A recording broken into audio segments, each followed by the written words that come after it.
भारत या देशामध्ये 23 कोटीहून देखील अधिक बालवधू आहेत.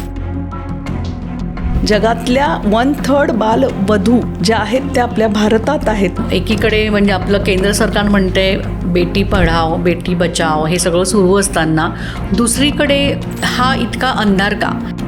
की पितृसत्ताक पद्धती असल्या कारणाने दबाव आजही तो काही कुटुंबांमध्ये टिकून आहे. मुलगी हे काचेचं भांड असं समजलं जातं आजही समाजामध्ये. आपल्या इकडे दरवर्षी 15 लाख मुलींची लग्न होतात, बालविवाह होत आहेत. मुलीला घरी ठेवणंही भीतीदायक आहे. त्यापेक्षा ह्या मुलीला लग्न करून ती तिच्या घरी गेली तर बस. पण बालविवाहानंतर मुलींमध्ये गर्भधारणा झाल्यावरती बालमृत्यू त्यांचं पण प्रमाण खूप मोठं आहे. जबाबदारीतून मुक्त होण्यासाठी आई वडील हे करत असतात. गेली किंवा ती कोणाच्या प्रेमात पडली आणि लग्न करून घेतलं तर आपल्या कुटुंबाचं काय?